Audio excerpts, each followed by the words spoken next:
be seated. Honorable Governor, distinguished delegates, enthusiastic participants, welcome to the two-day national seminar on Envisioning New Bharat, Educational Reforms and Indigenous System organized by AVRSM New Delhi, UVAS Kerala and Thanthi Tamil Nadu. India, with its rich cultural heritage and diverse traditions, stands as a crucial juncture where it must harness the power of its nation wisdom while embracing the advancement of modern world. Our theme today underscores the need of reimagining the educational landscape of our nation, integrating traditional knowledge system with contemporary reforms to create a holistic and inclusive learning environment. As we commence this journey of knowledge and introspection, let us seek the blessings of Saraswati Mata, offering her divine music of words. We request the dignitaries to raise for prayer song.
That was indeed a divine start.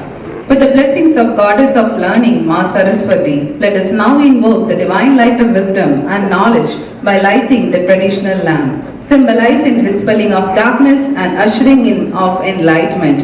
I request the Honorable Governor and dignitaries on the dais to light the Kuttuvilakku.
அதெந்துவே என்று அருளாயே அருட்பெருஞ்சோதி அருட்பெருஞ்சோதி தனிப்பெரும் கருணை அருட்பெருஞ்சோதி. Thank you, dignitaries. This stage is well known to many. The occasion, however, is new and colossal to us. We are ecstatic in seeing such an incredible assemblage of distinguished dignitaries in this venue. We are really proud of your presence and humbled by your acceptance. The brilliance of gathered expertise needs to be adorned and welcomed, for which I request Dr. R. Bhaskar, President, Tamil Nadu Higher Education Teachers Association, to welcome the gathering. Sir, please.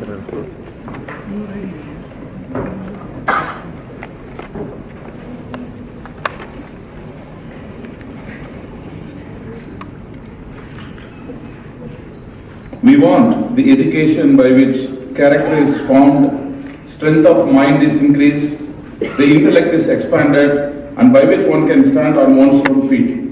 These profound words by Swami Vivekananda sets the tone for our gathering today as we embark on a journey to envision a new Bharat through educational reforms and indigenous systems.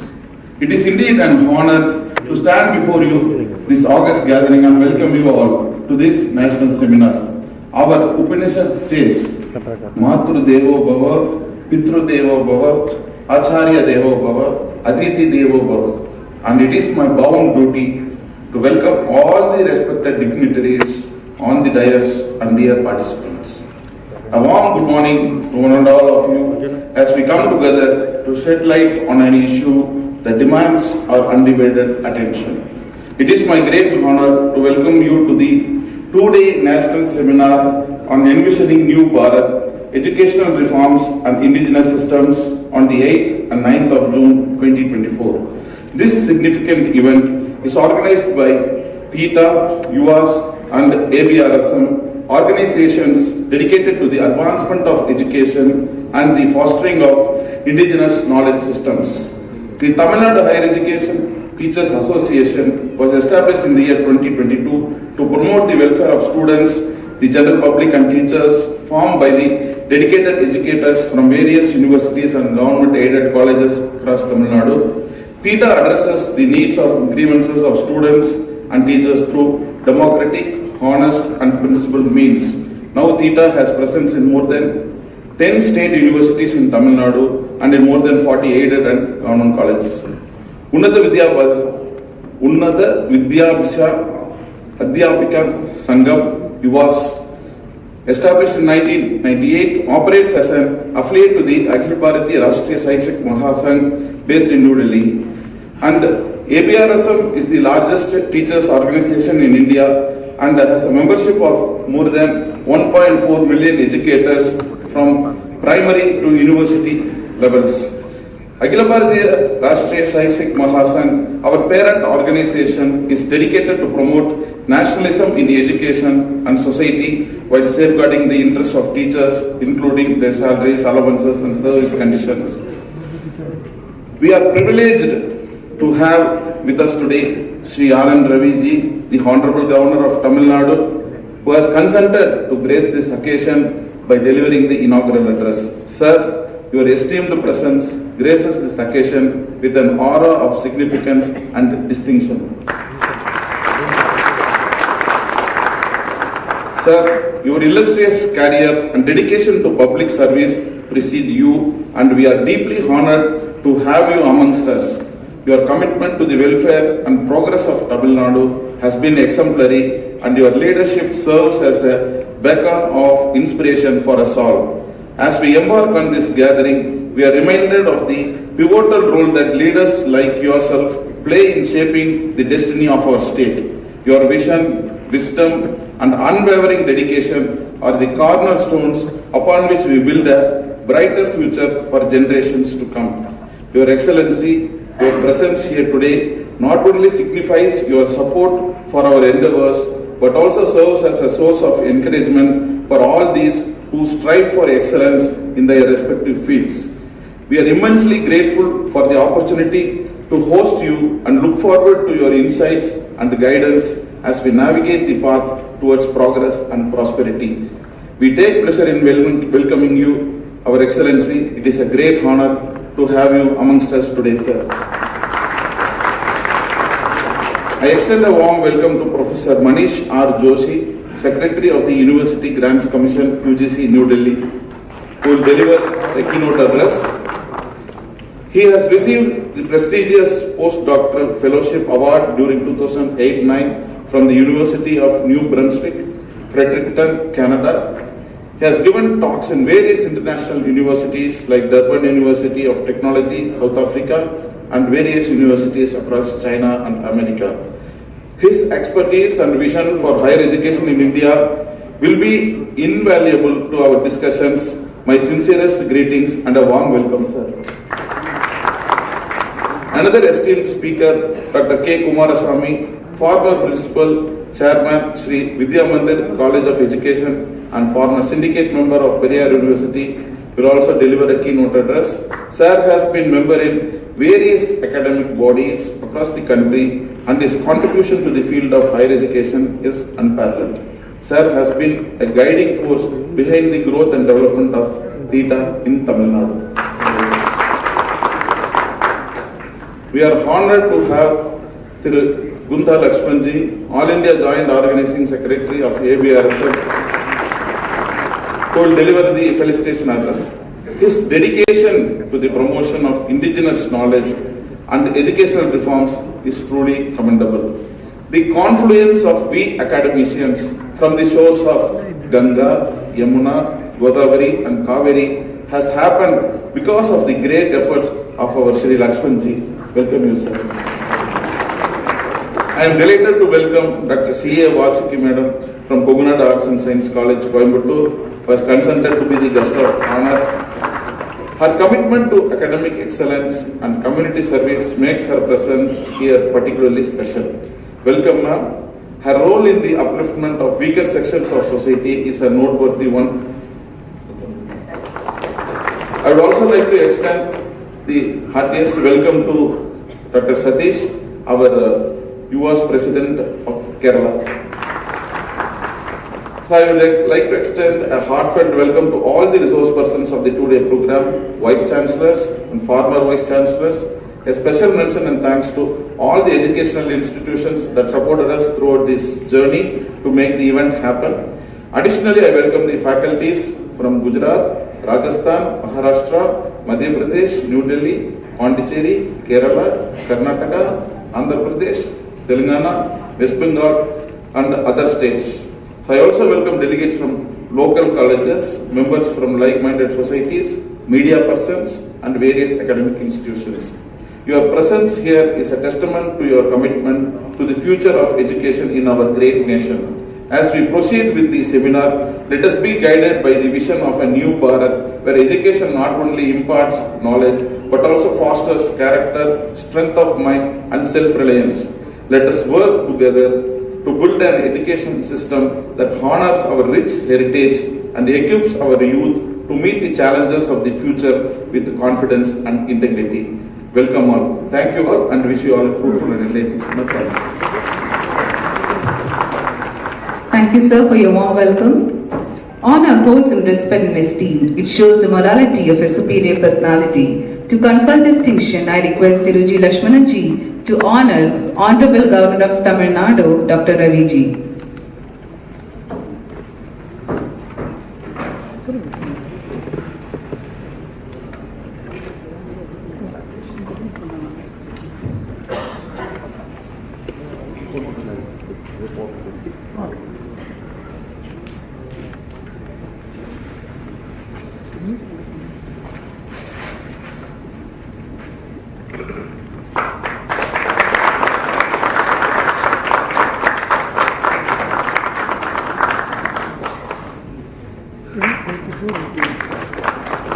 On behalf of Kaplan Group of Institutions, Dr. Murugaya, CEO, will be presenting the portrait of Swami Vivekananda to the Governor.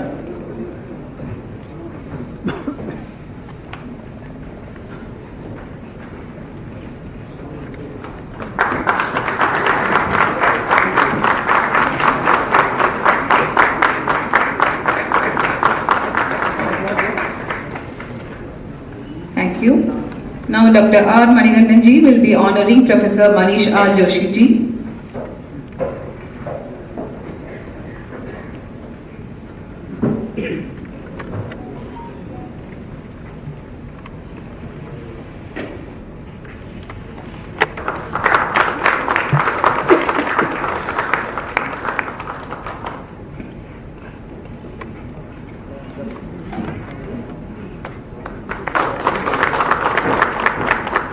On behalf of Karpagam Group of Institution, Vivekananda portrait will be given to Manish R. Joshi ji.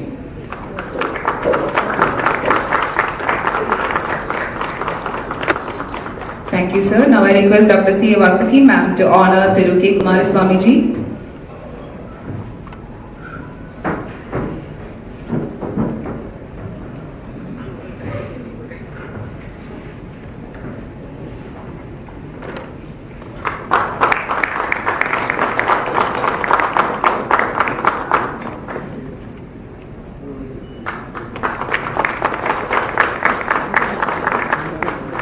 Thank you, ma'am. Now I request Dr. R. Bhaskar ji to honor Dr. C. A. Vasuki ma'am.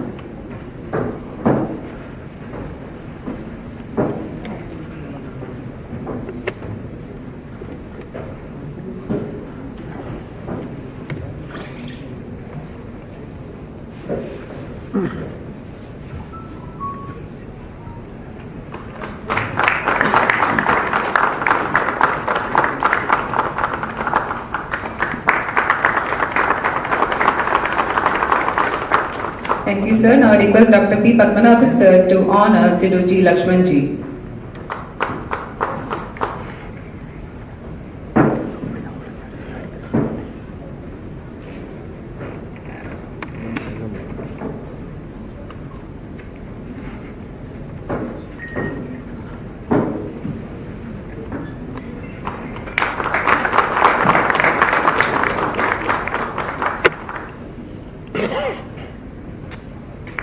On behalf of Karpagam Group of Institution, a portrait of Vivekananda will be given to Lakshman ji.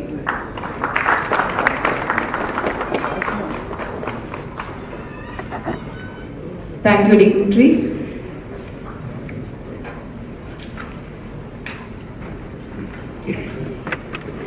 Now I invite Kunda Lakshman to give felicitation. As the All India Joint Organizing Secretary of Akhila Bharatiya Rashtriya Shaishik Mahasangh, Thiru Lakshman ji has dedicated his life to the betterment of society and the empowerment of students across our nation. Thiru Lakshman ji was also the driving force behind several national seminars on the implementation of NEP 2020, successfully bringing academicians from across the country under one platform. Ji, please.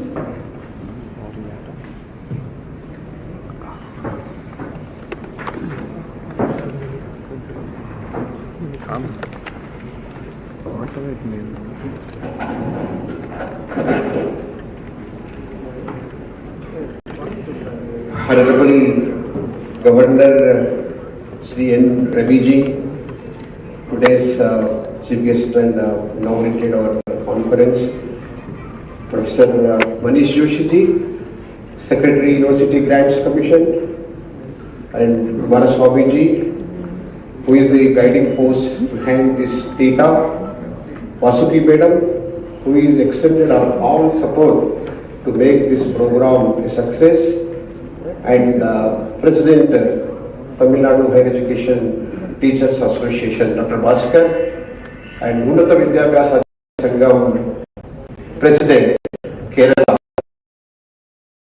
Satish, and eminent personalities, those who are sitting before me, Professor B.J. Rao, HCU Vice Chancellor, Professor Krishna Sir, Tamil Nadu Central University Vice Chancellor, Anjanadam Sir, Gandhigram Rural University Vice Chancellor, and Professor Mohan Sir, Kerala Health University Vice Chancellor, and Kanaka Samapati ji, and Madam Sheila Reddy ji, Madam Ravli ji, Madam Anusha ji, all prominent dignitaries are here, and IIT Hyderabad Director and IIT Dharwad Director, they arrived and they may reach it any time, and respected delegates who came across the country, especially Kerala, Tamil Nadu. Just now Bhaskar told delegates throughout the Tamil Nadu arrived here, and other note Kerala, many people are here. So my heartfelt welcome and greetings to everyone.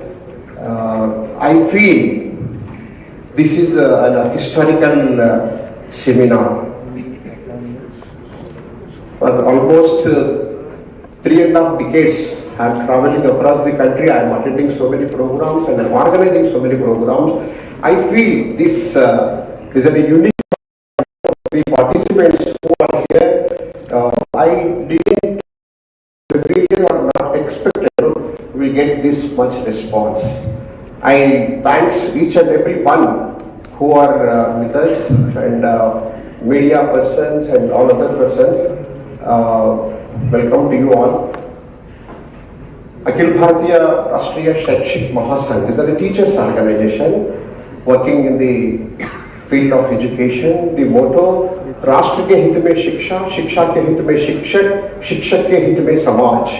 With this motto, this organization is working. We have our presence in 29 states. We have more than 1 lakh membership. We are having programs throughout the country. Particular fixed programs are there, and the seminars like this, we organized so many programs to sensitize the education family, especially the academicians, and we are organizing so many this kind of seminars and different kind of programs. Even we do educate for the cause of the teacher. Recently, especially I would like to thanks to our Honorable Governor, the reforms bringing here in the Tamil Nadu state. We are very much thankful and your efforts should continue and we are all with you. And special thanks to Manishji also. There were so many pending works for so many years with especially concerned to the UGC.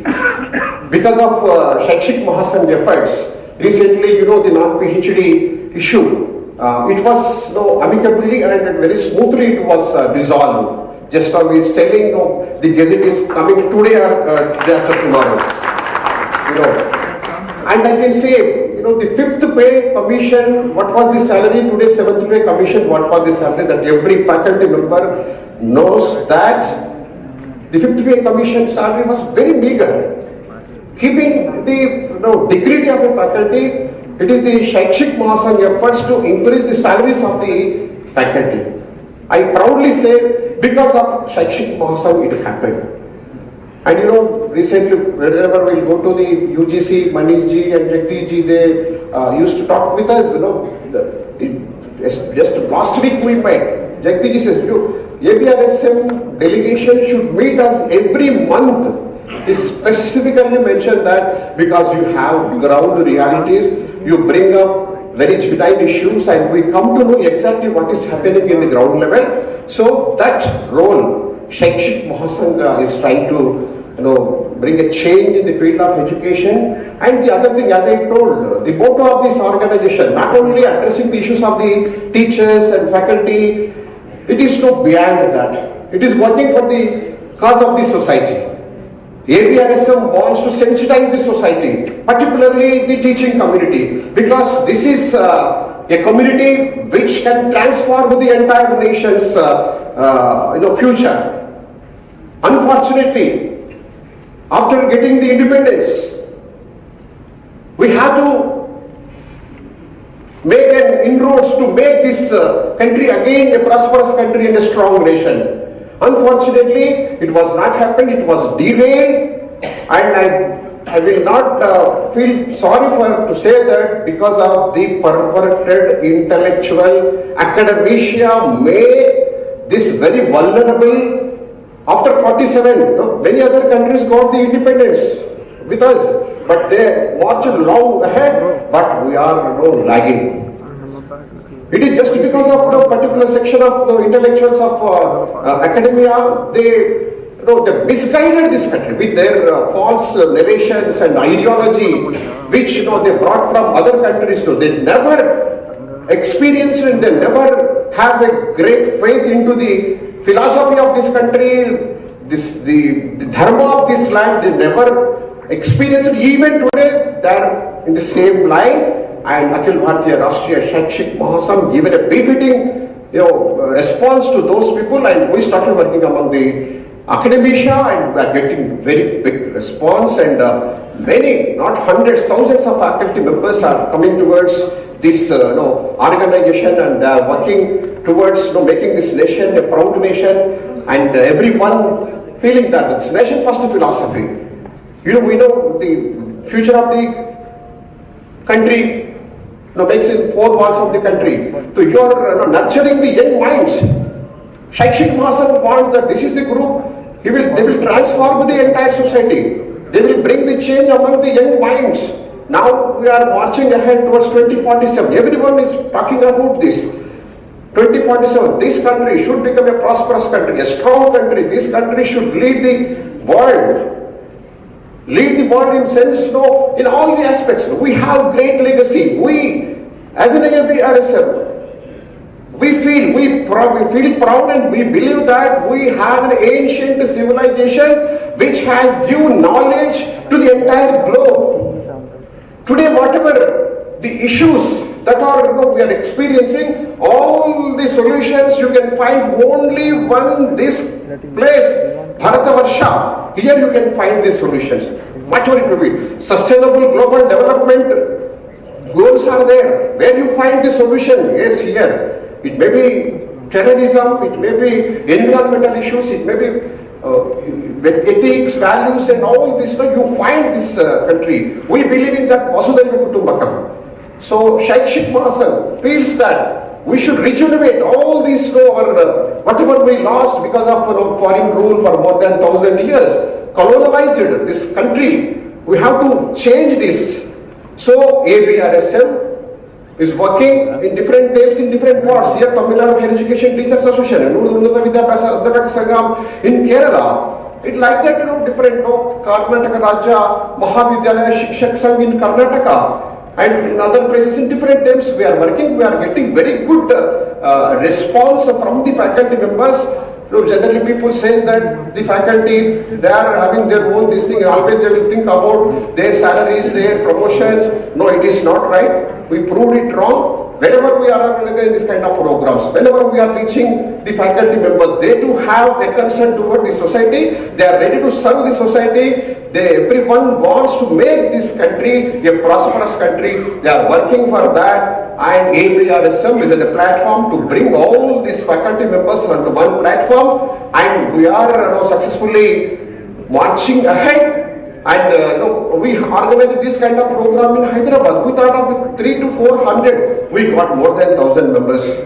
In Bangalore, it is same, more than 1,000. We organized in Tirupati. No, it was a grand success. Honorable Governor sir asking me, you are organizing this kind of programs regularly. Yes sir, we are organizing this kind of programs regularly to reach the last faculty member of this country. Yes, we are marching ahead. We have to travel along. And due to nonsense, I can't say this, politics, this, that, no, that is, they should be kept for politics, that is for power and all. But to bring the social harmony, social change in the society, this academia has to play a vital role, and at the same time, you are the main source to shape the young minds.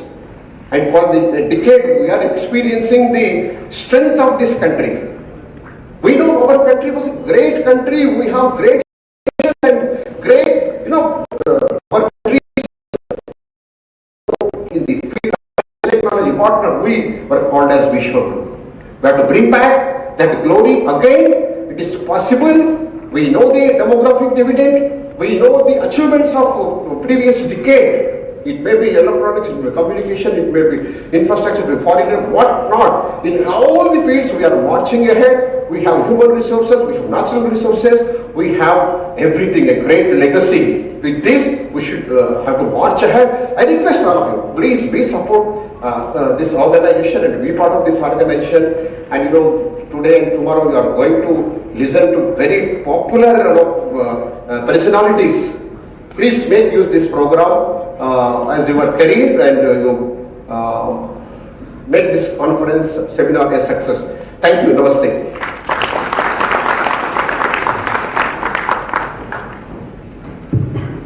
Thank you, sir, for your inspiring words and for your continued dedication to the betterment of society.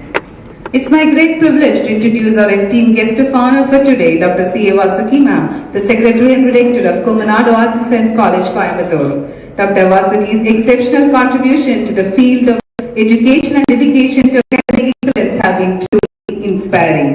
Her dedication to academic excellence and research is further highlighted by her selection to United States Department of Agriculture for research project. I invite her to offer felicitations. Namaskar and a warm greeting to everyone. It is my privilege to be present among this galaxy of academicians and scientists who are going to share their expertise in envisioning New Bharat, educational reforms and indigenous systems. At the outset, I express my sincere sense of gratitude to our Honorable Governor through R.N. Raviji for august presence and for going to share his thoughts on these important reforms that are the need of the hour to make India a knowledge superpower. I am very honored to invite our Professor Manish Joshi, who is our UGC Secretary. In fact, we had a very long talk and I think he is a youngster with a fiery mind who wants to bring definitely change in the educational system. So we are very happy to have her, and of course Lakshmanji of ABRSM, who has put together, as our Bhaskar in his welcome speech said, he has brought Ganga, Yamuna, Kaveri, Godavari, everything together, a confluence of educationists who have joined here to change our New Bharat. So, and also our senior most former syndicate member of Periyar University, Dr. K. Kumarasamy sir and C.P. Satish sir, as well as our Bhaskar ji, who is the president of THETA. I also express my felicitation to all the erudite vice chancellors, directors, professors and speakers who are present here and who are going to give various deliberations that is going to happen for the coming 2 days. So today the topic is such a challenging topic, and Indian higher education has entered the era of transition. The present era is an augmented one where skill, agility and adaptability are important. Our emphasis here should be on cognitive augmentation and innovation. Changing student demographics, rapidly evolving stakeholder demands and new technologies are requesting institutions to reconsider the long-lasting assumptions about their location, types of programs that they're going to offer, the time. So in the coming years, new models of higher education will emerge by incorporating the indigenous knowledge systems, tradition, cultural impetus, heritage. Through only this, stability can be achieved. We must impart the 3 C's, that is namely creativity, collaboration and communication to our learners to enable them to address the 20th century challenges so that our country can lead the world. Reimaging Indian institutions through organizational change can definitely embody deliberate choices that could potentially shape the purpose of education. There can be structural changes about organizational system and how it is organized to achieve their mission and goals. Many industries and social organizations, including higher institutions as well as universities, face a lot of challenges because of the legacy of and as well as the emerging markets. And for example, the recommending bodies which every state has imposed rigid structures on institutions which curtail the flexibility and freedom.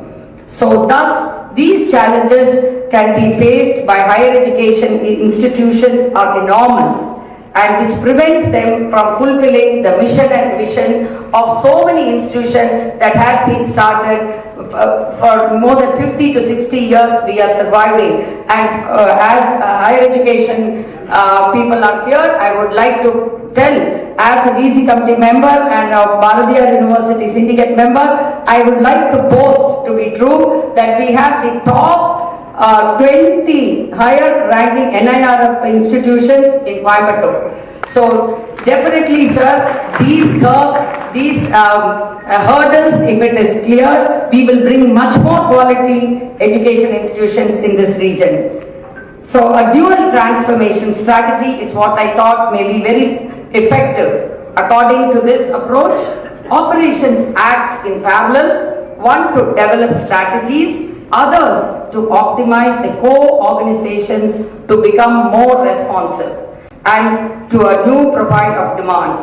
And number two is to design and implement disruptive innovations that provide the basis for future growth and agility.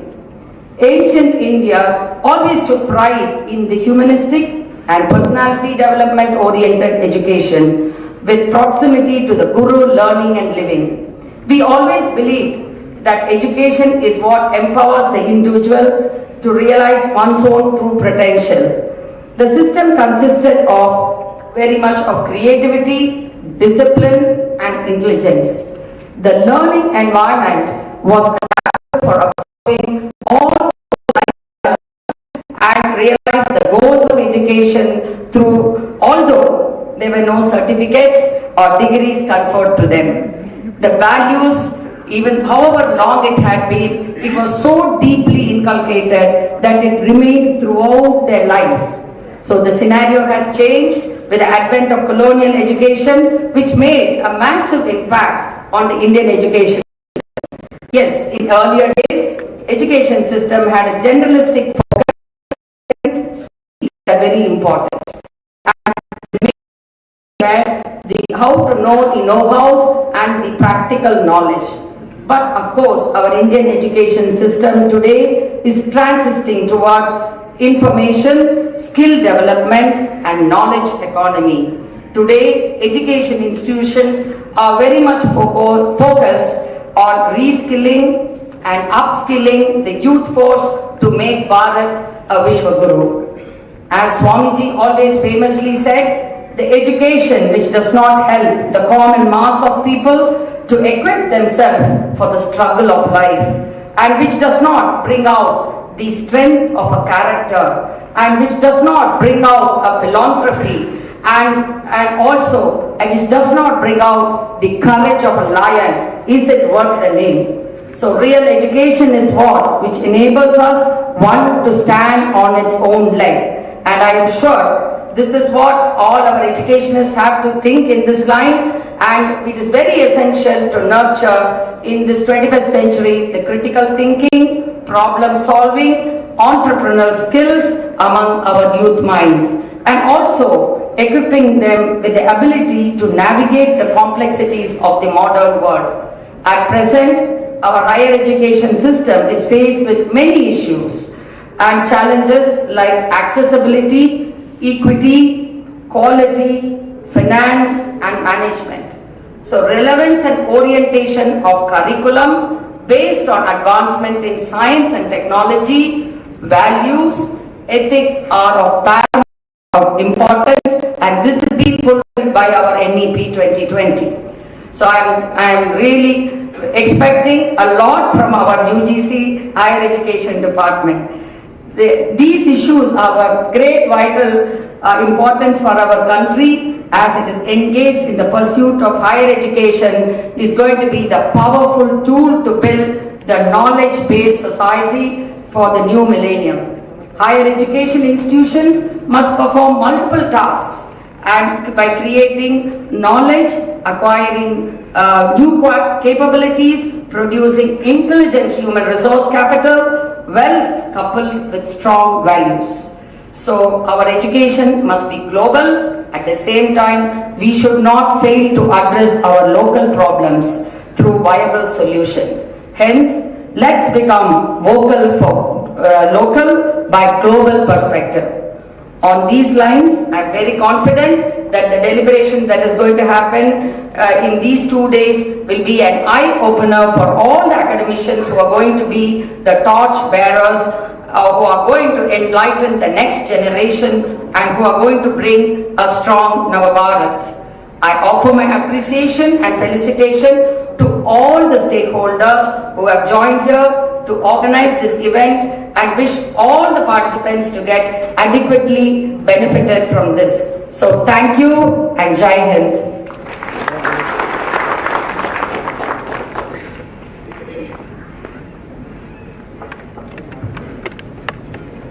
Thank you, ma'am, for being here and sharing your wisdom with us. It is my privilege to introduce our distinguished keynote speaker for today, Professor K. Kumaraswamy. His illustrious career in academia spans decades, marked by a profound commitment to fostering excellence in education. As a former professor of English based in Salem, his dedication to scholarship and mentorship has left an indelible mark on countless students and colleagues alike. With great honor, we invite Professor K. Kumaraswamy ji to deliver keynote address.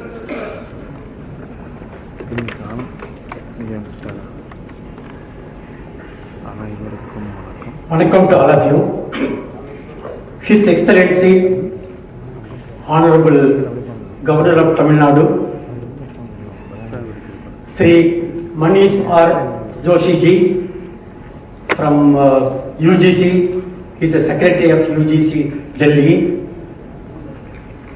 Mr. Lakshman ji, organizing Joint Secretary of EAB, Sri Dr. Bhaskar ji, the President of Theta Tamil Nadu, and Sri Satish ji, the President of UMass working in Kerala, former and present Vice Chancellors of different universities in Tamil Nadu, great educationists, doctors, professors from different universities and colleges. I am really happy that many people have come from northern universities and all participants of this seminar. Once again, namaskar to all of you. Once our country, Bharat, was the Vishwa Guru. All fields in the field of science, mathematics, astronomy, astrology, arts, literature, our forefathers were the pioneers. Today, our young men want to study in Harvard University in America. But in those days, students of other countries, they wanted to join in Nalanda University or Ujjain University or Kanchi University in India. So we were pioneers in the field of education. But due to the colonial rule, there was a great decline in the field of education. In all aspects, there was a great downfall. There was continuous struggle to get a freedom. At last in 1947 we got freedom. After 1947, hundreds of universities have come. Thousands of colleges have come. Lakhs and lakhs of graduates, postgraduates have come out. But in the field of science or even in different fields, have you achieved something that makes us satisfactory? I think no. Recently, a survey says some 1,000 universities were selected. Among the 1,000 universities, first 100 universities, first 100 places, no university of our country was there. 100 to 200, only there were two universities, IIT of Mumbai and IIT of Delhi.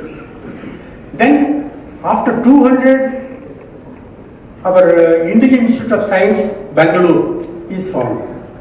Why this poor show? Because the standard of education has declined. Quality education is not there. Our students are spoon-fed. There is no sense of originality, inquisitiveness. We should achieve something great. I may be an engineer, I may be a doctor, I may be an auditor, I may occupy any position, but my qualification, my experience should be dedicated for the upliftment of the country. That vision is not there. Doctors are there, engineers are there, but nation first, society first. That vision is not there in the modern age. That's why this ABRSM, number one body in the educational world in India, they are aiming to give a proper quality education. There is a saying in Sanskrit, the aim of education should be Mirga Asura Guna Nasham, Manusha Deva Guna Vikasam. These qualities of an animal, qualities of Asura, Rakshasa, they should be eradicated, they should be negated. This human excellence should be brought. And Deva Guna, Manusha Guna, they should be revived. That should be the education. Swami Vivekananda said, education is the manifestation of perfection that is already in man. And according to him, every religion is manifestation of divinity in man. But today's education does not try to manifestate this human excellence or divine quality. They make men more selfish. There was recently a survey. In that 100 criminals, culprits were selected. Among the 100 culprits, 70 people were highly educated. You make a study of the terrorism, top terrorists are university gold medalists. So we have given the subject knowledge in different subjects, but human excellence, the social awareness, his commitment for the upliftment of the society is not there. So this selfish angle should be stopped. So from that point of view, ABRSM is trying to improve the quality education along with this human excellence, along with this academic excellence, human excellence should also be brought up. So from that point of view, ABRSM, with which our theatre of Tamil Nadu and UMAS of Kerala are affiliated, are trying. In the higher education field, especially among the universities and the colleges, a new vision has to be given to the emerging students, the young UMAS students. That's why the topic for the seminar is Enriching New Bharat. So, for the past 1000 years, a proper vision was not given to the young students. So, if we want that in the short period, in the coming years, India should be number one in the world. Again, a Vishwa Guru. There should be some reforms in the field of education. That's why in this seminar, educational reforms through indigenous systems. It's a well thought over topic. I appreciate the organizers of this seminar for having selected this topic, and through this this team of professors, our students studying in universities and colleges will have a good vision and vision. I thank the organizers of this seminar for giving me an opportunity to put forth a few views in front of you. Thank you very much.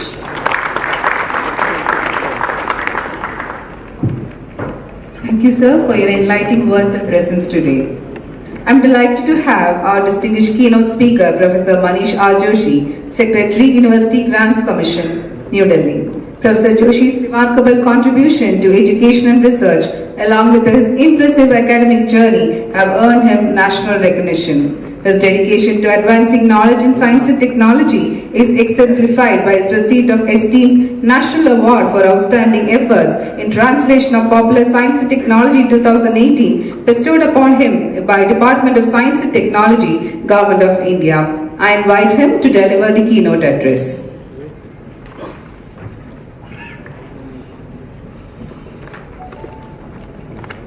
Namaste. Honorable Governor of Tamil Nadu, Thiru R.N. Ravi sir, all the dignitaries on the dais and all the dignitaries of the dais. I am thankful to the organizers for giving me chance to participate in this particular event where large number of participants have gathered and they are going to deliberate on a very important topic of envisioning New Bharat through educational reforms and indigenous system. So it's really good to be here and thank you for that to the organizers. I really appreciate that the organizers, like the Theta is one organization, that is the Tamil Nadu Higher Education Teacher Association. You must be knowing that in our brains certain waves are created. So there is alpha wave, beta wave, gamma wave, and there is a theta wave also. And expert believes that the theta waves are important for processing information and making memories. So if you want to have some good memories, theta waves should be there. So it's this particular ambience, lot of people, many academicians, so it will keep memory. So for that theta waves are required. So that is a very good work that Theta is doing, and they have linked to different types of learning. So this type of learning, and that is a very appropriate apt name that this organization have. So I really appreciate that one. And the another one is UAS, that is Unnat Vidya Bhasa Adhyapak Sangham. So in Kerala it is really required. This UV generally starts for ultraviolet rays. And these ultraviolet rays are used to kill microbes and bacteria. You might be knowing it. Generally there are UV lamps to sterilize the surgical equipments, and all these bacteria are there, you want to clean them, so these UV rays are used. So you understand the significance of UVAs in Kerala. So these both are affiliated to ABRSM. Thank you to the ABRSM. Akhil Bharatiya Rashtriya Shiksha Samiti Mahasangh comes regularly and meet us. The way they represent, and I really appreciate, like we were discussing since many months, the issue of professors, that because of PhD they cannot become associate professor. In 2018 regulation there was a condition, and they continuously representing it. And then later on we have said, what are the problems that the teachers have to become, acquire the PhD? So they made a presentation in front of us. So it's a continuous dialogue, and because of which we could convince our commission members, and our commission members have approved that these particular teachers who could not got PhD, they will get an extension till 31st December 24 and they can become associate professor. So it was a good decision that was taken because of continuous follow-up of ABRSM. What they say is, Rashtra ke hit mein shiksha, shiksha ke hit mein shikshak, and shiksha samaj. So this all is very important, and that's why the way ABRSM is continuously taking care of this is really appreciated. So the knowledge, like we are talking about, a very good deliberations is going to have here, And let me start with a very good and very promising news that has come recently. It's a world ranking, they call it as QS world ranking, and it is really appreciated. Though our number is less, but in 2015, only 11 institutions, only 11 higher education institutions of India were in the ranking, in the only 11. But in this recent, which has come 2 days before, we had 46 institutions ranked in the QS world ranking. And our Honorable Prime Minister have tweeted it that it is a 381% increase. It's a 381% increase, highest among all G20 countries. So the countries, every country has increased. So highest in all G20 countries, 381% of increase in the QS world ranking. Our Honorable Prime Minister has said that in this new term, we will take in even more efforts to boost the research and innovation. So this number will also increase in near future. And it is paramount that in a place like Coimbatore, that is not a metropolitan city, where there is a deliberation on envisioning new Bharat and what are the education reforms with the help of indigenous systems we can do.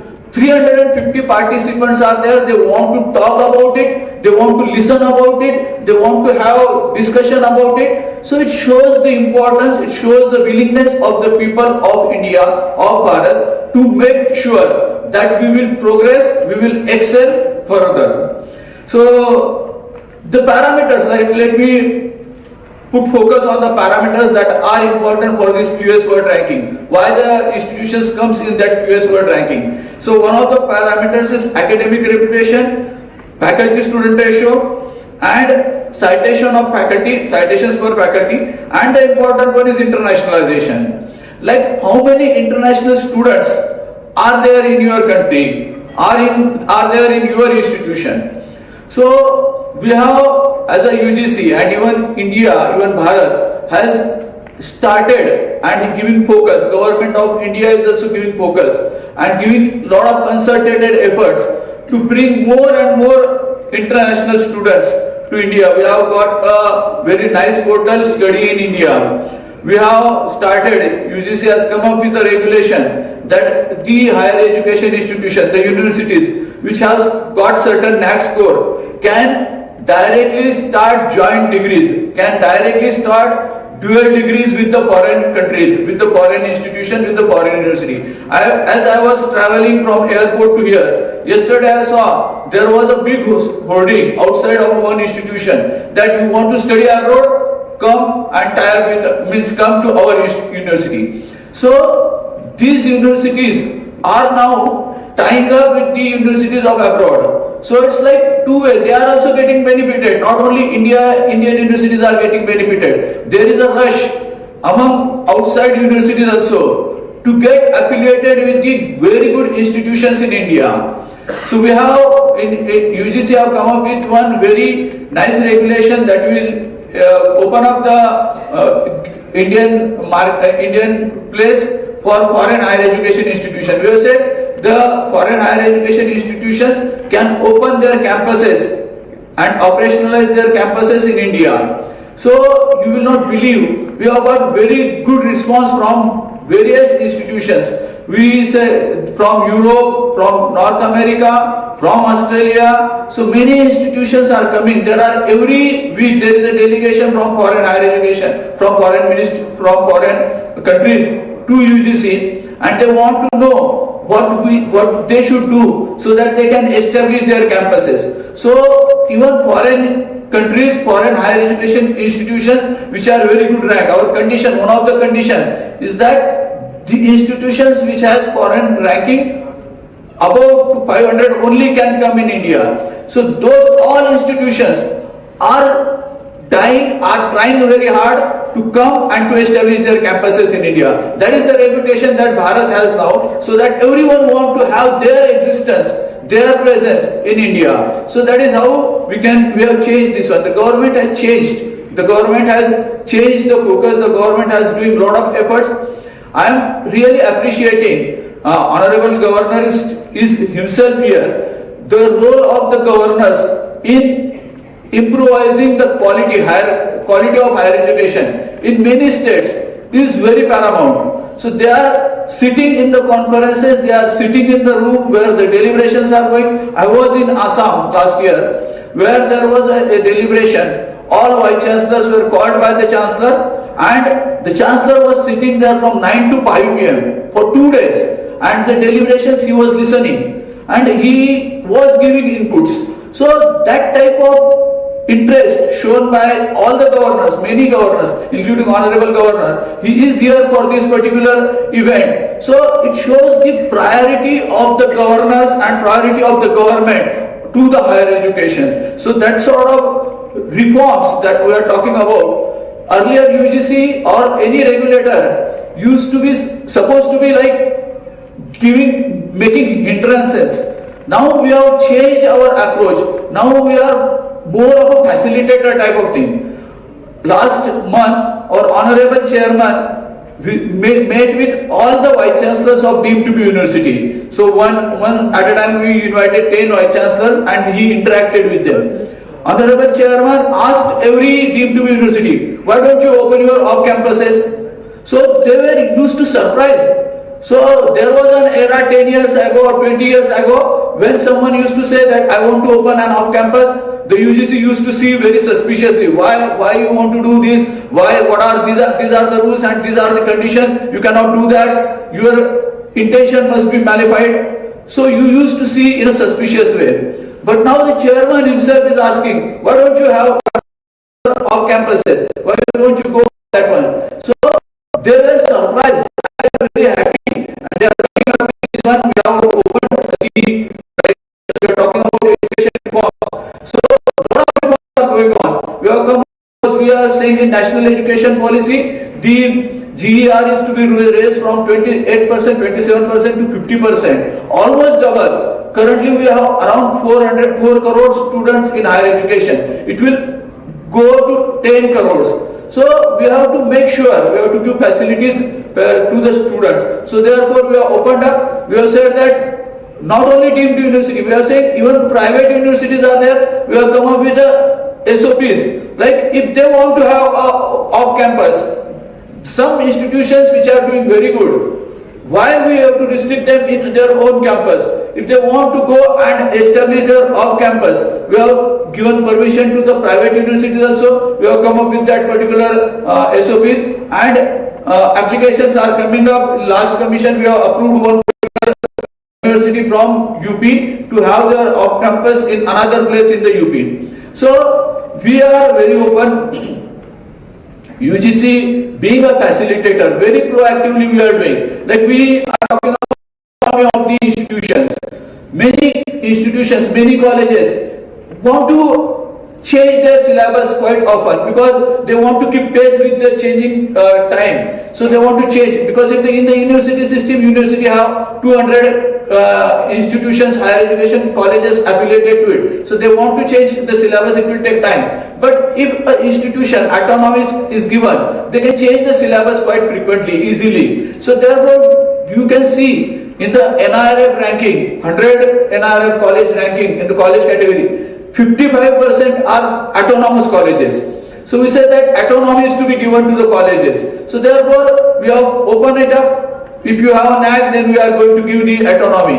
And since last 6-7 months, we have given, every month we are giving whatever the applications are coming. So our number was around 800 up till now, but we have raised it to 1200 plus institution. Proactively we are reaching the colleges. That sort of reforms that we are talking about indigenous systems, and I want to quote the poet of the soil, Tiruvallar. He has his Tirukural. With our earlier speakers talk about education.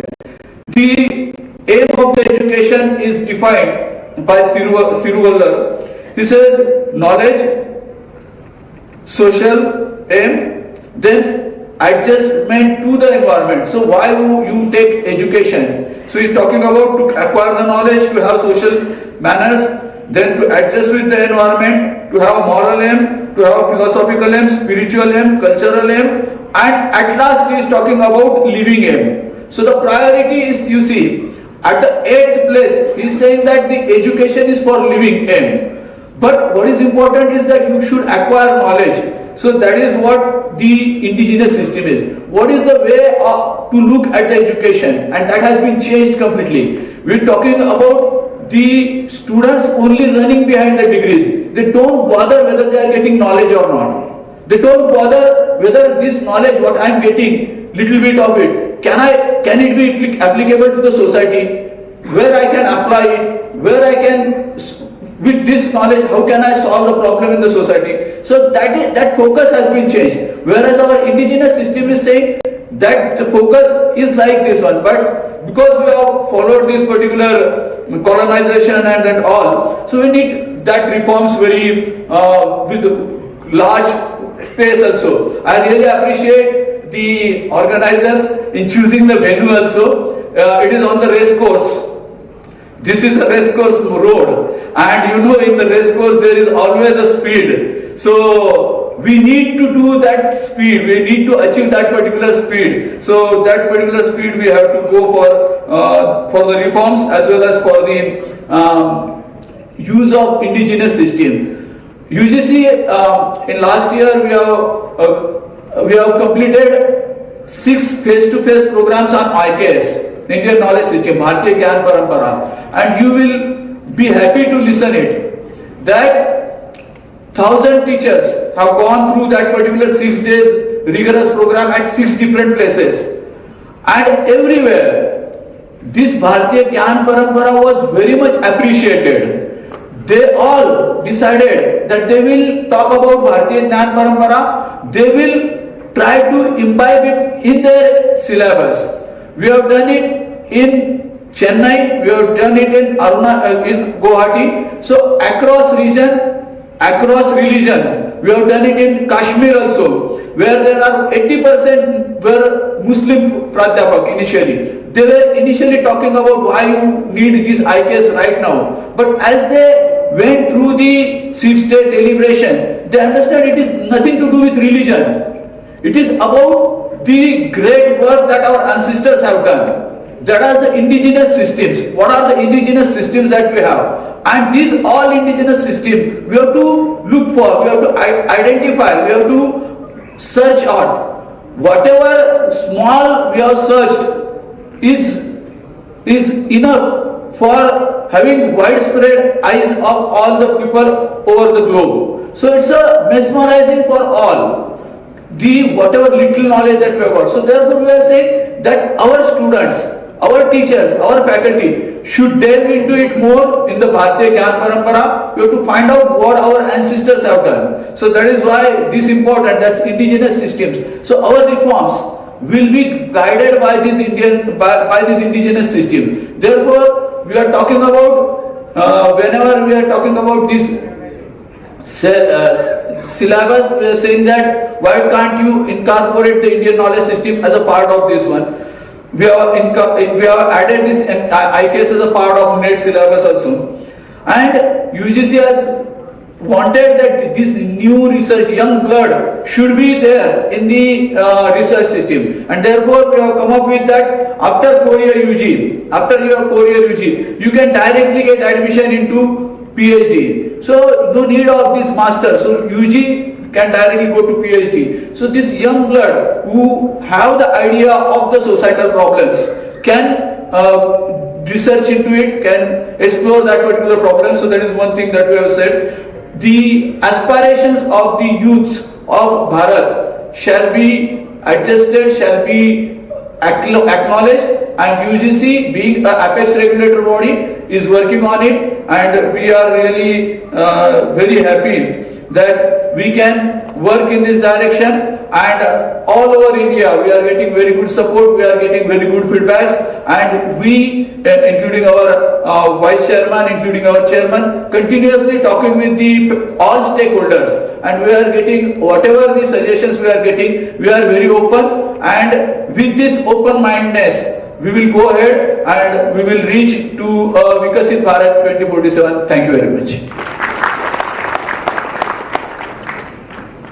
Thank you, sir, for your insightful speech. It is with great pleasure and honor we gathered here today for the inaugural address by Thiru Ravindranana Raviji, the Honorable Governor of Tamil Nadu. Thiru Raviji's distinguished career in public service and his commitment to upholding integrity and justice serves as an inspiration to all of us. As a governor, his tenure marked by relentless pursuit of justice and peace, earning him respect and admiration from all. His efforts have left an indelible mark on the fight against corruption in our country. His strategic acumen and leadership were instrumental in safeguarding our nation's security and integrity. His contribution to public discourse through his insightful columns in national newspapers advocating for transparency, accountability and social justice is highly appreciable. With utmost respect, may I invite our Honorable Governor Dr. Raviji to share his vision and insights in his inaugural address.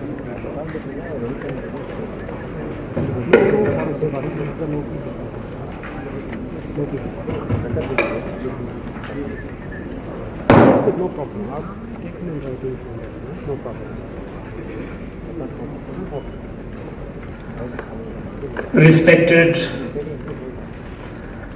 Thiru G. Lakshman, All India Joint Secretary, Akhil Bharatiya Rashtriya Shakshik Mahasangh,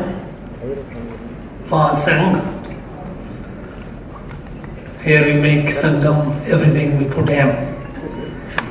Professor Manish R. Joshi, Secretary, University Grant Commission, Thiru K. Kumaraswamy, Distinguished Academician, Dr. C. A. Vasuki, Secretary, Kongunadu Arts and Science College, Dr. R. Bhaskar, Convener President, Tamil Nadu Higher Education Teachers Association, Dr. C.P. Satish, Co-Convener and President, Unnata Vidyabhyas Adhyapaka Sangam. Distinguished luminaries from academia, eminent scholars, delegates, and friends, warm greetings and best wishes to all of you. Anaivarkum Vanakkam.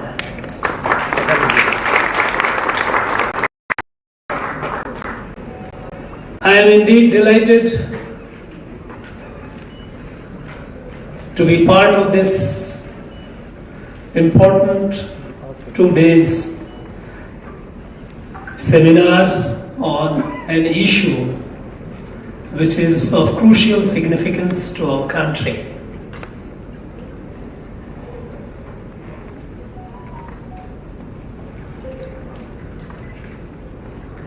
Envisioning a new Bharat through education reform with our eyes on indigenous system. Friends, today the world is at the cusp of a revolutionary transformation. We often say that things are changing, the world is changing, but what change is in the offing is happening today is something which is to a considerable extent beyond our comprehension. The cutting edge technology in the ultra advanced domains, from predictive artificial intelligence to generative artificial intelligence, from analog to digital to quantum computation.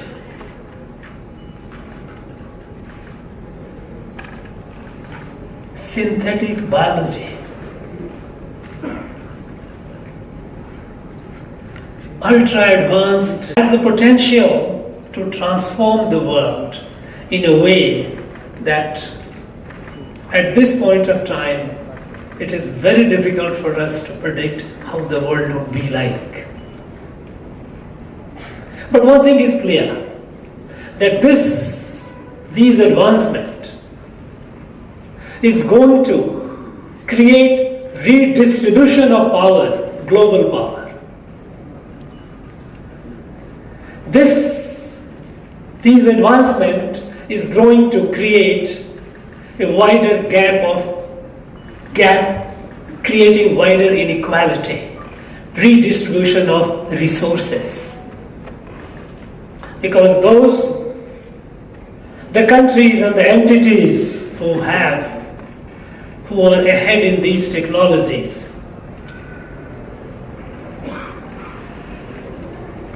the quantum of power and resources that they will have vis-a-vis the others, it is unimaginable. The world, which is already suffering from unacceptable iniquity, exclusivity, is going to face a greater problem tomorrow. Now, in this kind of emerging world, what should be our role? Where should we be? Where should Bharat be?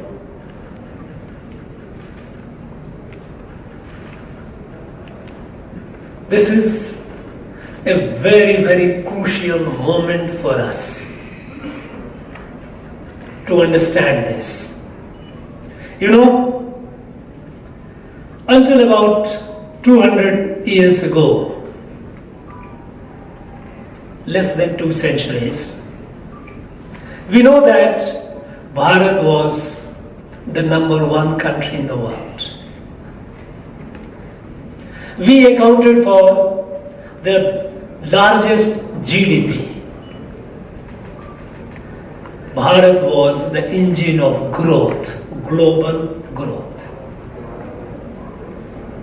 And those of you who are looking for data to substantiate it, I would urge you to go on the internet and look for a report, World Economy, a Millennial Perspective. It's a report prepared by OECD. It tells you from the very first century till the 20th century, the state of economy of the countries.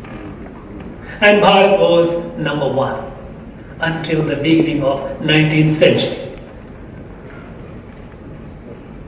By the time the British left, we dipped from #1 to #6. We became the 6th economy in the world. It was a precipitous decline.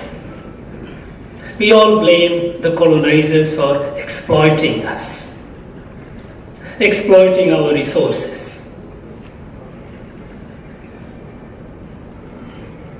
But then, 6.5 decades later, after independence, 2014, we further dipped to the 11th position in the world. We became the 11th economy of the world. So, this precipitous decline continued even after independence. Why? The country which was #1 consistently for over 2000 years Within 200 years it declines, and the decline, a steep decline, continues even after independence. And the answer is not far to seek. It is in our education system. You know, when the British left us physically in 1947, on the 15th of August there was celebration in the country. Everyone was joyous, celebrating independence. But Mahatma Gandhi was in a somber mood, sitting in the slum colony of the marginalized in Delhi. Some media people asked him, why are you not happy? Why you don't seem to be happy with the independence? Are you not? Mahatma Gandhi replied, you know, the British have left us only physically. They are still occupying our mind. And they are so deep in our mind that if we work hard to drive them out of our mind, even then it will take years and years, decades to drive them out of our mind. So this independence is only half physical independence. You know, many of you might have read, and some of you, those who have not, please do that. We know the iconic British newspaper Guardian. Guardian wrote an editorial on 18th of May 2014, the day Prime Minister Narendra Modi was sworn in. You know, the editorial begins like this: 18 May 2014 may as well go down the history as the day when Britain finally left India. Britain finally left India because the system and the style of governance until then was continuation of the British Raj by other means. These are not my words. These are words of Guardian and its editorial. It is not an op-ed. It is the view, considered view of the iconic British newspaper.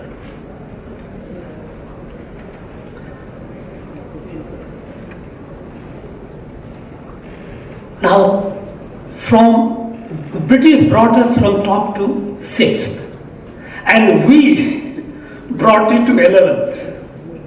Think of it. Because we remained so colonized, we kept looking at them for everything. We became an imitator. Like a child holding the finger of the parent or the mother and walking. Child will lose direction unless and whenever there is looks for cries for the mother. That was our position. You know, we have a beautiful constitution created by best minds. But whenever the operationalization of constitution happened, we kept looking at how the British Parliament behaved. They conducted their business, interpreting the constitution from the perspective of the Westminster. We developed our conventions, our traditions. We gave meaning to operational aspect of the constitution deriving from how it was conducted by the Westminster. Even our judiciary, the Supreme Court of India, they kept looking at the Privy Council of Britain or the Supreme Court of US, United States of America, quoting proudly how the judges have quoted there and seeking validation, seeking meaning. Look at the level of colonization. Even today, as a chancellor, when I get report from many of my state universities, many a times the reports comes with a quoting from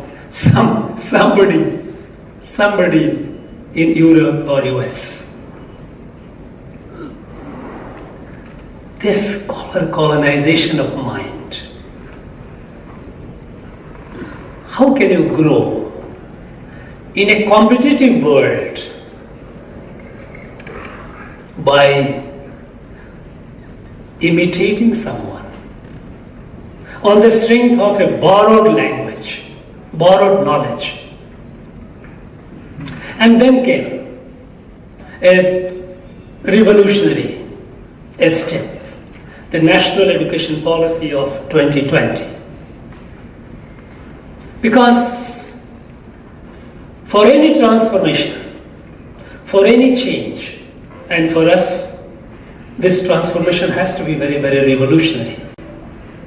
We have to break with the past. We have to drive the Macaulay out of our mind and have our own education system.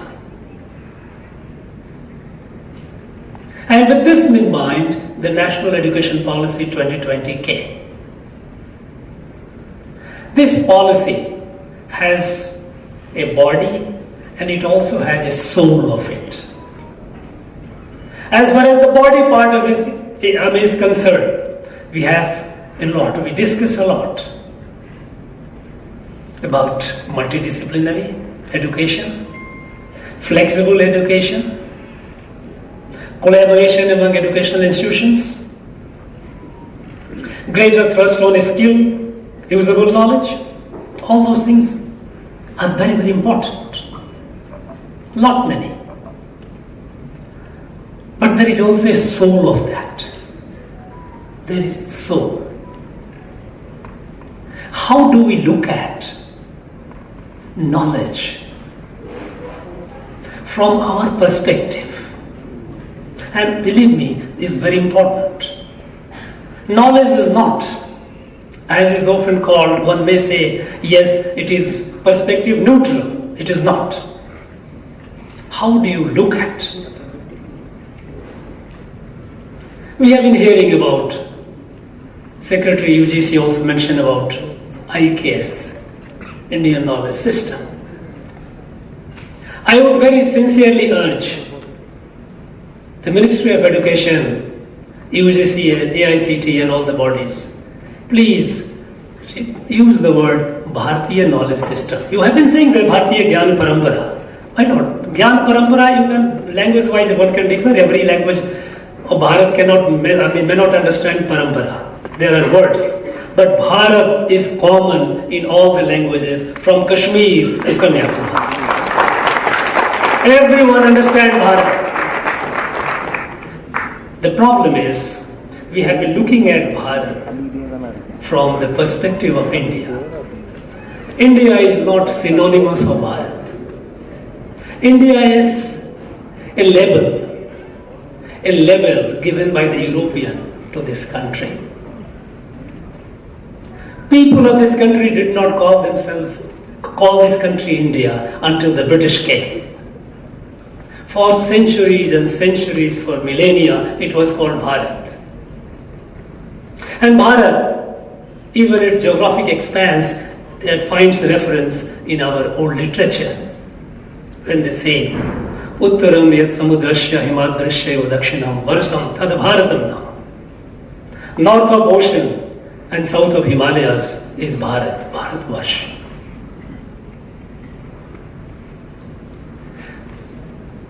Bharat cannot be understood from the European perspective of origin and identity of a state. India can be. Because India is an European construct, not Bharat. What is European construct of? Unless we understand, understanding Bharat,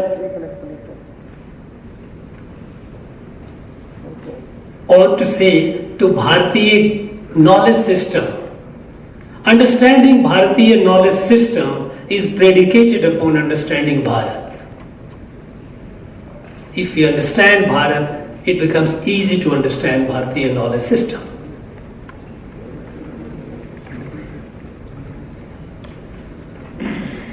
We know that Bharat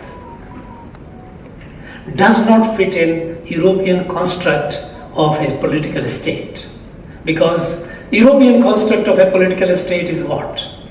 We know that a state has 4 ingredients: a defined territory, population living on that territory, a government governing that territory, and that government is sovereign. The 4 attributes of a political state. Bharat is much bigger than that. This political state is a subset of Bharat. Bharat is a larger set. Bharat is a Rashtra. This Rashtra, we all say that Bharat is, we know that it was not a country, it was not a Rashtra created by a ruler. It was not created by a strong man. It was created through values. The values which was revealed for several thousand years ago to our rishis. And those values, that light that it generated, it spread over. And Bharat means enlightened land. And what is that light? What is that light that makes it a one Rashtra? Because you know that Rashtra, our scriptures, our Veda says, Bhadram ikshant rishya swavida tapo diksham upanisheduragra tato rashtram baramojasya jata. Bhadram ikshant rishya swavida tapo diksham upanisheduragra. Well-meaning rishis who thought of Vishwa Kalyan. Such rishis, those who are equipped with Atma-gyan, Swavida. And what is Atma-gyan? Atma-gyan is Mamatma Sarva Bhutatma. The whole world, the whole creation is a family. Plant, animal, humans, we are all member of a family. No one is away. There is no exclusion. Such rishis, well-intentioned rishis, equipped with this knowledge of Atma-gyan, their tap and diksha, kathor tap and diksha, their hard work, to spread the light. We are all members of a family. You may look differently. You may have a different food habit. Your language may be different. Your custom cuisine can be different. But we are all members of a kutumba, a family. You may have your own way of worship. You may have your own ritual. Doesn't matter. But we are all members of a family.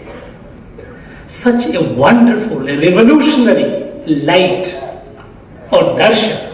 I don't use the word philosophy. Philosophy is very limited. And we have a tendency, always this anglicized mind, we always try to use the English word.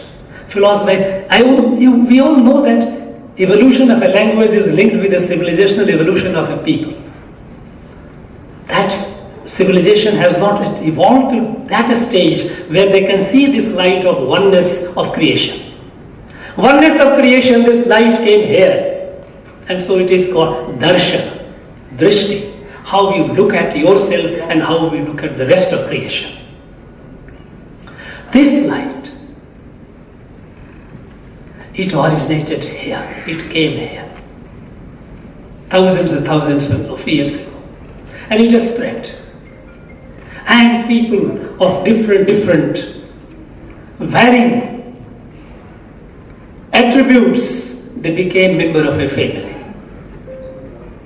Imagine, thousands of years ago, and look at the characteristic of Bharat. We don't know how many thousands of years ago it has been like one family. There were multiple rulers, not one or two, numerous. At no point of time there was one ruler who ruled the entire Bharat. So it doesn't fit in the European definition. That is why some people say that no, India is not a nation. Bharat was a Rashtra and is a Rashtra. So imagine, when I think of, other day I visited Sravan 2,400 years ago.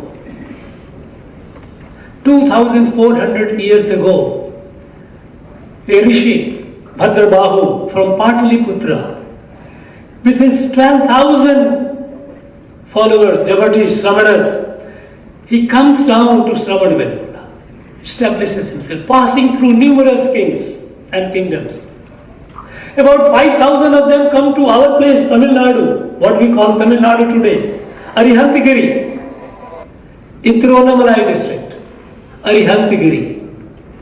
Bhadrabahu himself came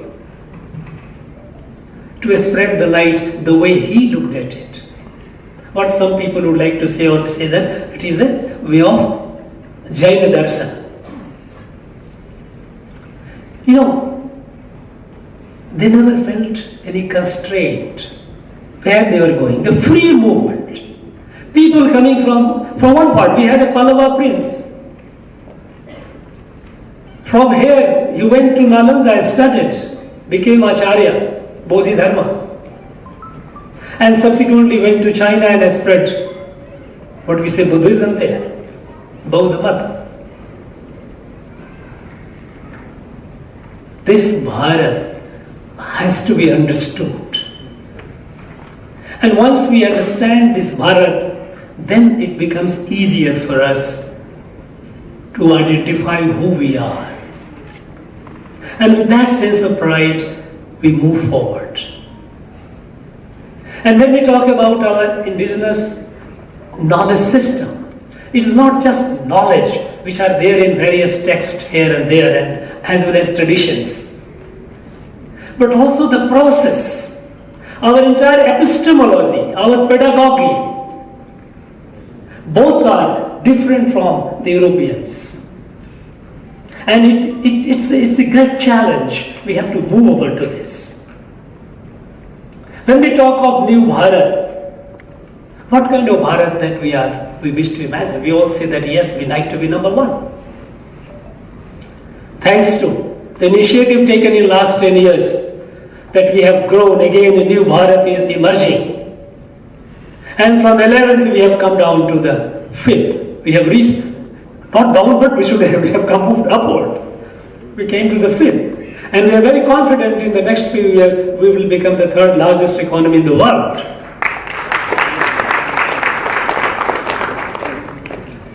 From borrowers of knowledge, we are becoming creators of knowledge. You know, WIPO, World Intellectual Property Organization, their report, it shows that we are having accelerated growth in knowledge creation and patents, intellectual property. Rise over the previous year has been almost about 24%. About 10 years back, we had hardly any startup, just a few hundred, 200, 300 or so. Today we have 125,000 startup, young minds. Bharat is in ferment, intellectual ferment. Other day we read in the newspaper our young minds, they have launched Agnikul, indigenously designed, 3D printed, created, launch vehicles, which will be far more economical than other commercial launch vehicles available today. New and new areas, they are breaking ground. This is New Bharat. When this New Bharat is emerging, it has to leapfrog. It cannot have incremental gain. It cannot rise incrementally. Because as I said right at the beginning, that the cutting edge advanced technologies, ultra advanced technologies will not leave you a chance. If you keep growing incrementally, we will be far behind. We have to be aggressively creative. We have to move forward. And that is why the genius today lies in, genius of governance lies in liberating the genius available in the society. Less control, more autonomy. For a very long time, attempts have been made to deny Bharat. And that is why from the 6th we dropped down to 11th. We must understand, we must appreciate and be proud of being a Bharatiya. And in fact, systematically, all those things which strengthen the idea and identity of Bharat, they have been systematically weakened after the British left. In our own state, I was shocked to find that our state universities' curriculum, history and political science, has no mention of the national freedom movement. Only when I know that my forefathers have given their blood for a cause, that cause belongs to me. When thousands and thousands and thousands of people of this land had given their life for freedom of Bharat, and we have erased them from our memory, complete textbook, there is no mention of it. And I was shocked that how could the leaders of our academia could not feel disturbed.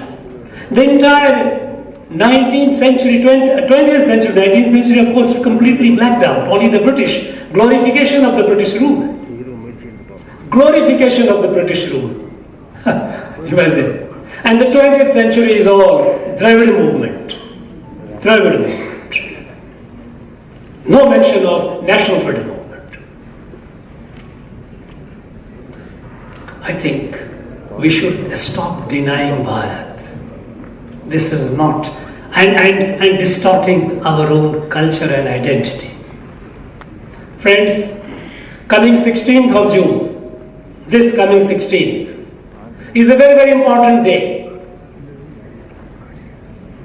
It's a day when great leaders, warrior leaders of this land had given a proclamation, Jambudvip Pragadana, liberating the whole Bharat, whole Jambudvip from control of the British on 16th of June. We have forgotten. Last year, 24th of October is the day when Madurai brothers were martyred by the British. They fought valiantly because they came up with a strategic visionary document to unite all the rulers of Bharat, native rulers, unite them against British. And they had begun the uniting, the fight had begun, but then that has shaken the British Empire. And they decided that they must stop it. They put their entire might, and with the help of collaborators, they finally succeeded in snuffing out the light. And I was shocked when last year in Trichy National College on this date, I had gone on the 24th of October. The event could not be organized at the place where they were, Shivagangai, because 12 years back some law and order incident happened. And since then, on the day when Madurai brothers were martyred, within a week comes another freedom fighter, Muthuram Lankatewar. His day comes, some incident happening, law and order, and there is a prohibitory order. Every year there is a prohibitory order. People are not allowed to assemble and celebrate them. This is denial of Bharat. No, it is not acceptable. It cannot be denied. You are only trying to distort it. Friends,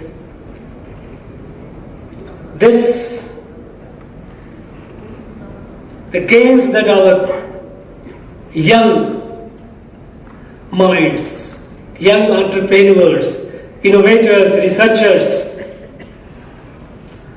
they are creating knowledge, they are making our country proud. This has to be given momentum.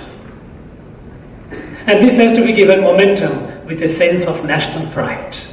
We have to infuse, we have the capacity. Only thing is, we have been made to think small. No, it's the time is gone. This is the time that we must think big. We must take up our responsibility. And the new Bharat that we are trying to envision, that Bharat has to be of the dream of Swami Vivekananda. And what was his dream? What kind of Bharat he wanted? He said, Bharat that he wants, that he wanted was Bharat whose muscles are of iron, whose sinews are of a steel, physically strong, prosperous, but whose heart is Vedantic, compassionate, looking at the world as a family. Yadu Mure, Yavaru Kelir, Vasudhaiva Kutumbakam. This, a strong, materially prosperous Bharat, militarily strong Bharat, with that heart which is Bharati, which has given to us, has been given to us by our rishis several thousands years ago. That Bharat we have to create. The new Bharat has to be such a Bharat. The new Bharat has to be the Bharat which Rishi Aurobindo on the day of independence scripted in his dream. On the 15th of August 47, when Rishi Aurobindo wrote down the dreams that the day has come for Bharat to fulfill its divine obligation. Because in the entire creation, in the entire universe, Earth is the only planet where you have evolutionary consciousness. And in this evolutionary consciousness, with this awareness that evolutionary consciousness is essentially unites the entire creation by a common consciousness, Purusha and Prakriti, that common Purusha. This knowledge came to Bharat that we are all one. We are all one. What an extraordinary vision to unite, include the diversity. Irrespective of differences, we are all one family. This knowledge came to Bharat, and then Rishi Aurobindo says, was it coincidental? He said, no. It was divine mandate. It was a divine design that this knowledge came to Bharat, and now Bharat has to be strong. Bharat has to be capable to take this light to the rest of the world. And that is what Bharat has begun. When the COVID-19 has struck down and the world was in the grip of absolutely unknown deadly disease, no one knew the way out. When the rich and advanced countries who invented medicine, they started making money out of it. It was a Bharat, thanks to our scientists. When we made our vaccine, we shared the vaccine with people, needy people in 150 countries in the world. This is Bharat because we walk the talk. This is a family. When we had the G20 presidency, the motto was what? Vasudhaiva Kutumbakam. Vasudhaiva Kutumbakam is soul of Bharat. This is what Bharat is. It looks at, that is why the world looks at India, looks at Bharat with a lot of expectation, a lot of hope. Friends, in these 2 days, you will have a lot of deliberations. But I also like to just quickly list out a few ideological challenges, intellectual challenges which you are going to face. It is not enough that we are just saying that we are proud of it. We have to be prepared to face the challenges. There are four external European ideas and ideologies which you will confront, which world is confronting, which we also have to confront. When we are coming up with the Bharatiya knowledge system, where we are rising with our darshan to look at the whole world as a family, the four European ideas and ideologies we have to confront. The number one is anthropocentric view of creation. That view says that God created humans and then created the whole creation for the pleasure of human. No, that's not correct. In Bharatiya darshan, we are an element of creation. We are integrally connected with the creation. We are not the Lord and Master of the creation.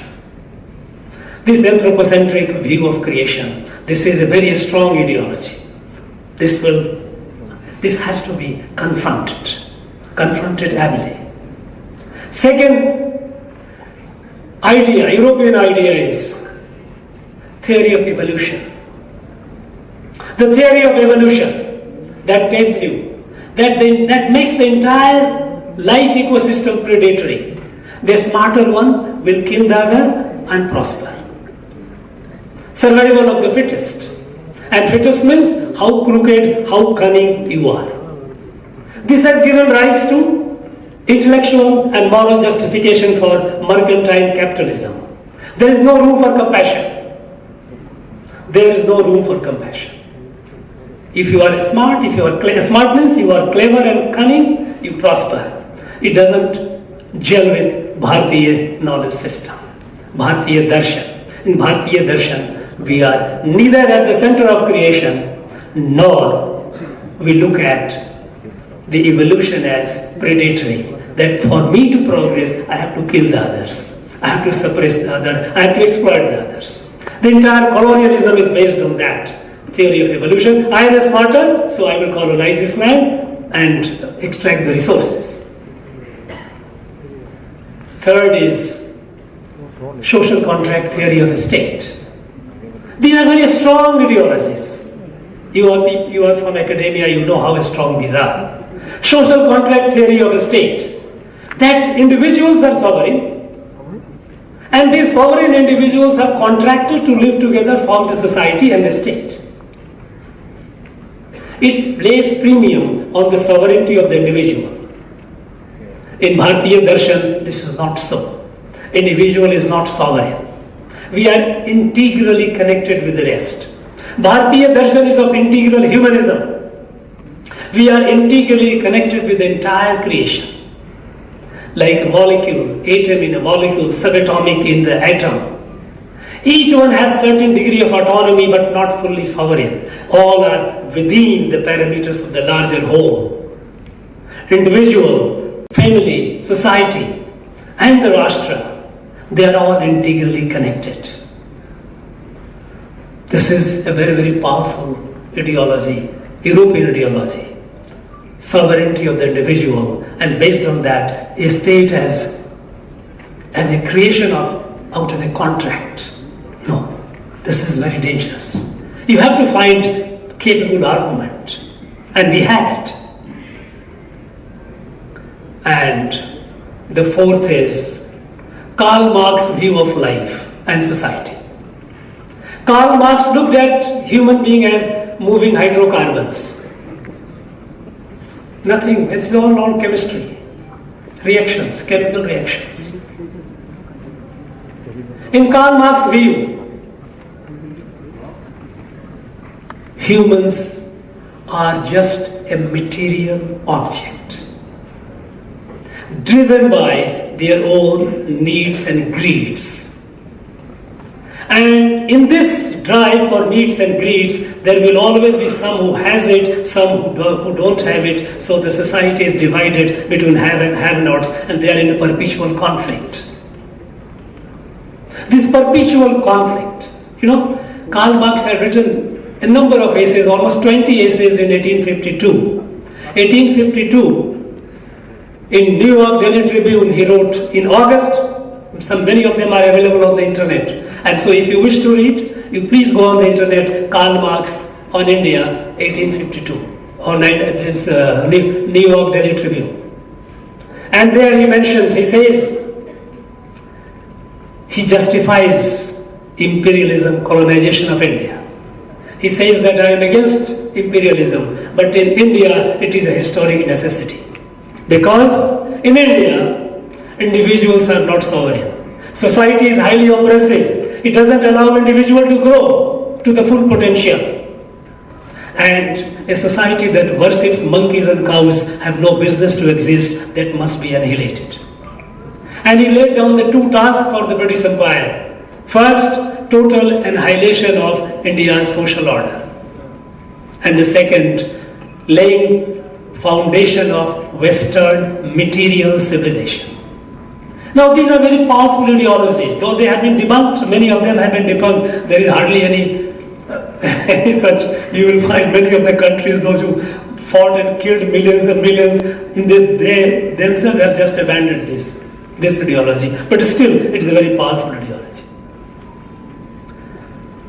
When we talk about our Bharatiya knowledge system, not only is the knowledge, but the process of knowledge through which we derive knowledge, the way we transmit knowledge, the entire ecosystem of knowledge is very, very important to understand it. The battle has begun.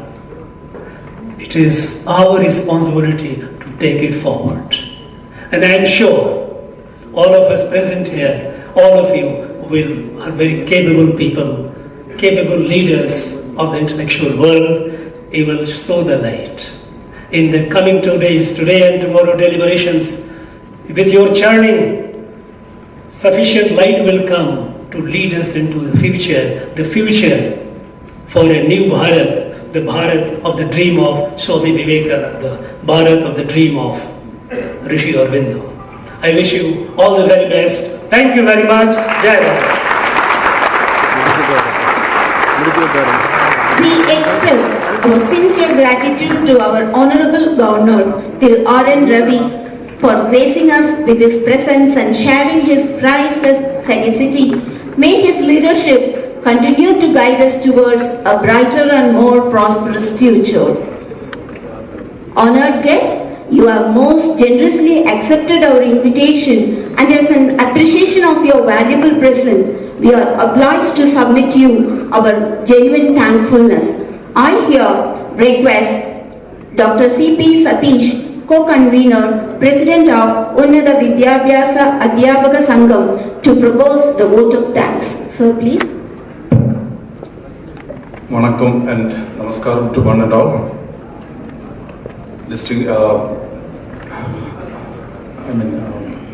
Honorable Governor of Tamil Nadu, Sri R.N. Ravi, distinguished guests on the dais and off the stage,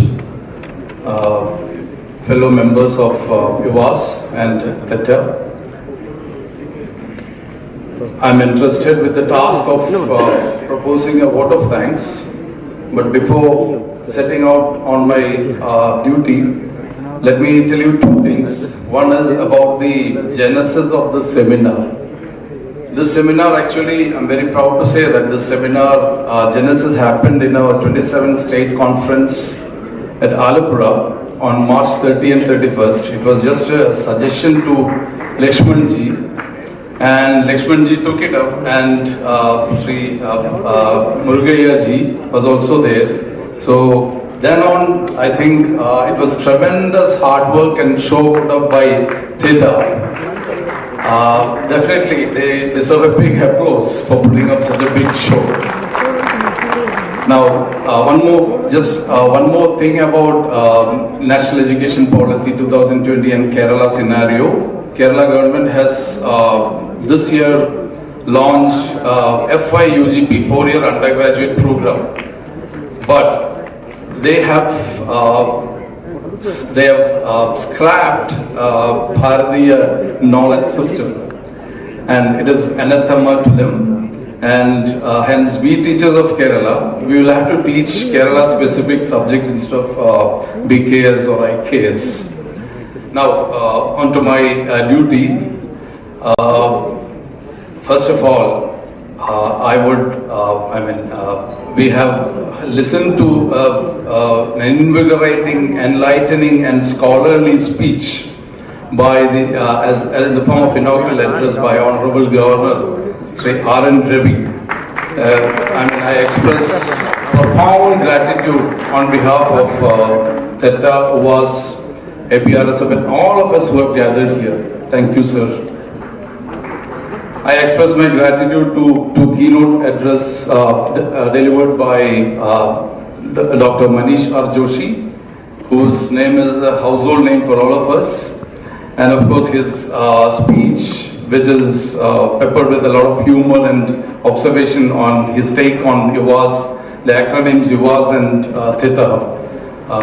And also the very eminent but very humble Dr. or Professor V.K. Kumaraswamy sir. Thanks to both of them for their presence and speech. My gratitude to, on behalf of the organizers, I express my gratitude to Srimati Vasagi, Dr. C.A. Vasagi, who is a member of the syndicate of Bharatiya University, and of course an educationist and education leader. Thank you, madam. Then of course Sri Gunda Lakshmanji, who has some kind of a magic wand to organize such huge prestigious seminars. We have always been wondering how he manages to organize such seminars, because we in UVAS don't have the resources to conduct such huge seminars. Anyhow, we are very thankful to him for giving us an opportunity to become the host. Thank you, sir. Thank you, Lakshmanji. And of course, a very big expression of gratitude to Sri Professor Bhaskar, who is the president of Theta, Dr. Prabhakar, who is Theta, I think he is the treasurer, and of course Dr. Manigandan, and all the organizers, all the office bearers of Theta. I also express my gratitude on behalf of the organizers to all the participants, paper presenters, media men, everybody. Thank you all. Jai Hind. Thank you, sir. As we board on this transformative journey, let us embrace the spirit of collaboration, innovation and inclusivity. Let us work together to envision a new Bharat with Bharatiya knowledge system, where education becomes cornerstone of progress and prosperity for all. With this concluding remark, let us raise for national anthem.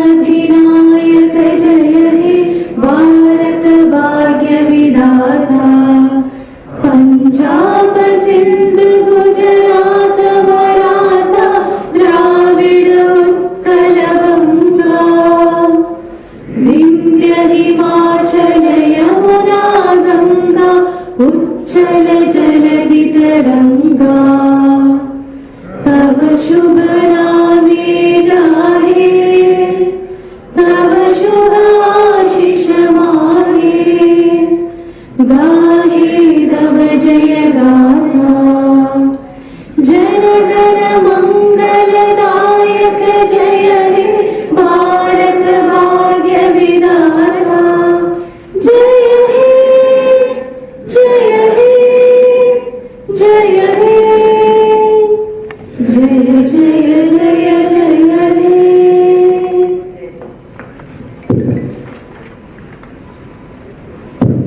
We request the delegates of the dais to be seated till the governor leaves the hall.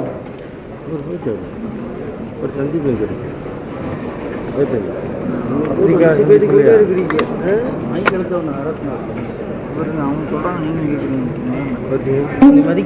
time for a tea break, and we take this opportunity to enjoy some refreshment outside the hall after the governor leaves the hotel.